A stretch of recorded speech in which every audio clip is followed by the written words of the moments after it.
Ça, c'est moi. En avril 2021, je venais tout juste d'acheter mon winch. Mais clairement, je n'étais pas prêt pour ce genre de spot.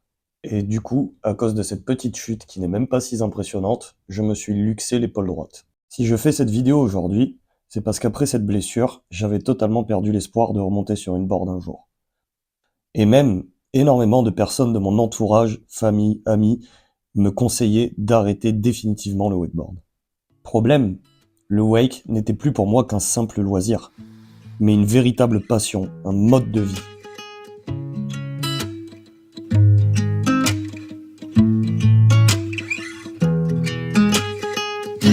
Depuis longtemps je suis resté le même, vivant pourtant j'ai le mort.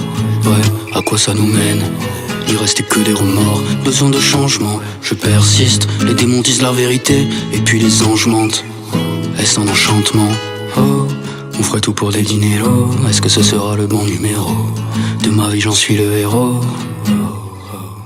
Pourtant l'ambiance elle est délétère, et si je cogite c'est qu'il est tard. Allez sois honnête et dis les termes, s'il a un secret c'est sur qui le garde. Oh, où est-ce que la vie nous mène? Vivre pour les autres c'est être égoïste envers soi-même. Rester le même et les gens qui m'entourent me disent que je suis mal. Quand les idées se démêlent, je me dis qu'on est maudit. Seul qu'on se démène, j'entends les cris au fond de mon âme. Dur de perdre ses nerfs mais j'ai ma mélodie. Oh, oh, où est-ce que la vie nous mène? Vivre pour les autres, c'est être égoïste envers soi-même. Rester le même et les gens qui m'entourent me disent que je suis mal. Quand les idées se démêlent, je me dis qu'on est maudit. Seul qu'on se démène, j'entends les cris au fond de mon âme. Dur de perdre ses nerfs, mais j'ai ma mélodie. Est-ce que tout ça en vaut la peine? J'aurais pas croqué la pomme. Après ma première luxation, j'ai fait 3 mois de kiné, mais malgré mes appréhensions, la saison s'est super bien passée. En avril 2022, en début de saison, je me redéboîte l'épaule sur un blocage. Enfin, partiellement cette fois, car j'ai réussi à la remettre en place dans l'eau directe. Le reste de la saison s'est passé nickel. Puis en mars 2023, pour la première corde de la saison, toujours l'épaule droite qui se luxe. Bien comme il faut cette fois. Du coup, rebelote, ambulance, morphine, 3 mois de kiné et des appréhensions à la reprise. Et la saison suit son cours tranquillement. Mais au mois de septembre 2023, une autre luxation. Donc, rebelote, ambulance, calmant pour t'assommer, hôpital et kiné. Sauf que cette fois-ci, la médecine du sport qui me suit depuis 1 an déjà m'annonce qu'il va falloir me mettre une butée dans l'épaule pour la stabiliser. Et j'ai pas vraiment le choix si je veux continuer à faire du wake. J'accepte direct car franchement ça devenait vraiment insupportable de se déboîter l'épaule à longueur de temps. Et d'avoir peur que chaque chute se transforme en aller-retour à l'hôpital. Parce que ouais, en wakeboard, on tombe souvent. Rien de cassé.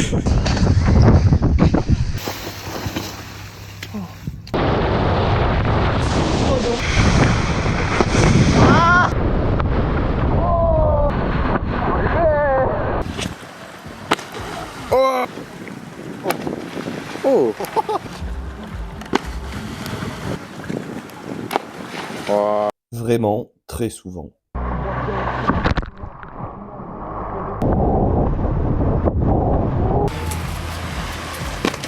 Oh, maman, ça réveille.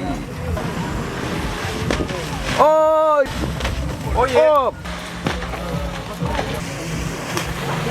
Non.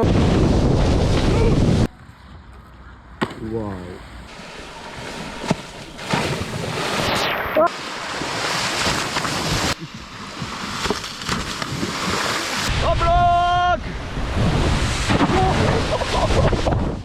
Mais bref, revenons-en à l'opération.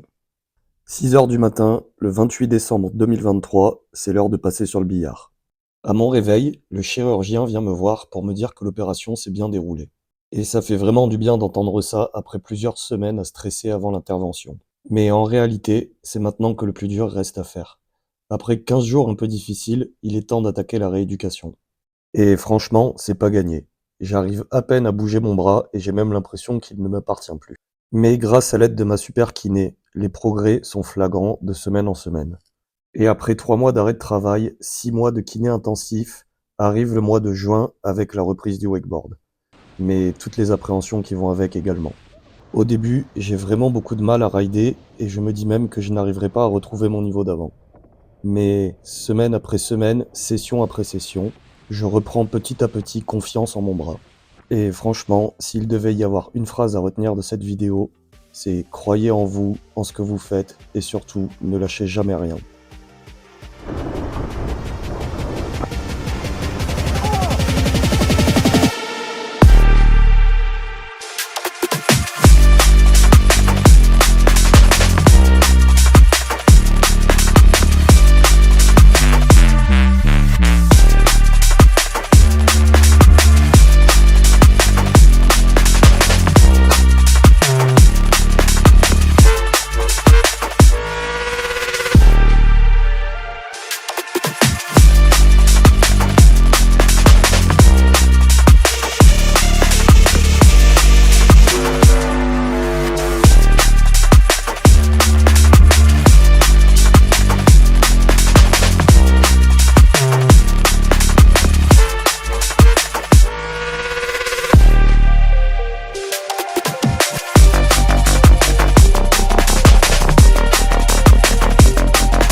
Voilà, c'était l'histoire de mes 4 luxations et de mon opération. Et grâce à cette dernière, c'est la première année depuis 3 ans où je ne me déboîte pas l'épaule. Et je tiens également à remercier tous ceux qui m'ont soutenu pendant cette longue épreuve et tous ceux qui m'ont filmé sur l'eau.